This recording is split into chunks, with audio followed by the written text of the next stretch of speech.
natin ang mga kasama. Tayo po ay pumunta na sa ating hanay. Tayo po ay maghahanda para sa ating programa at marcha sa hapong ito. Maraming salamat po.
Na revolusyonaryong bati mula sa bayan sa lahat ng mamamayan na nagtipon-tipon dito at lumahok sa iba't ibang kilos protesta nitong nakaraang linggo laban sa pagbisita ni US President Obama sa East Asia kasama ng Pilipinas. Kabaliktaran o kontra sa nais palabasin, ang pagbisita ni Obama sa East Asia ay hindi upang bigyang patotoo ang sinasabi nilang pakikipagkaibigan at alyansa sa mga bansa dito sa East Asia. Hindi upang ipagtanggol ang mga bansang ito di umano sa kanyang mga kalaban.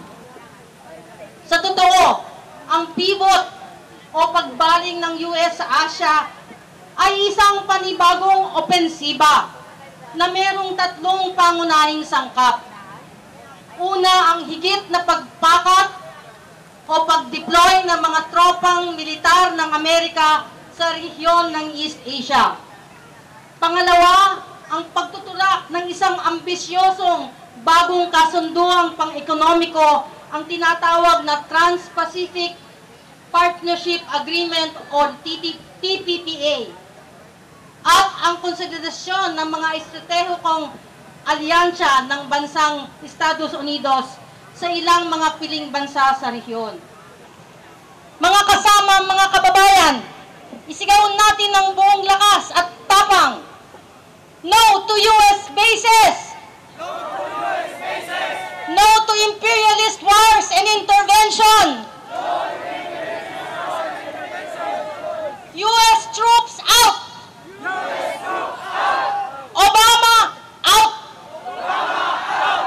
Labanan ang mga diktang neoliberal sa ekonomiya. Labanan ang TPPA.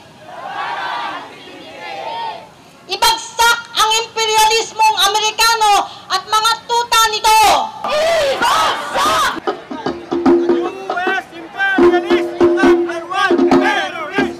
US imperialist number one terrorist! Mahirap sa mga tuta ng Amerika! Hoy, hoy, Aquino! Obama! No bases! Obama! No banners! Obama!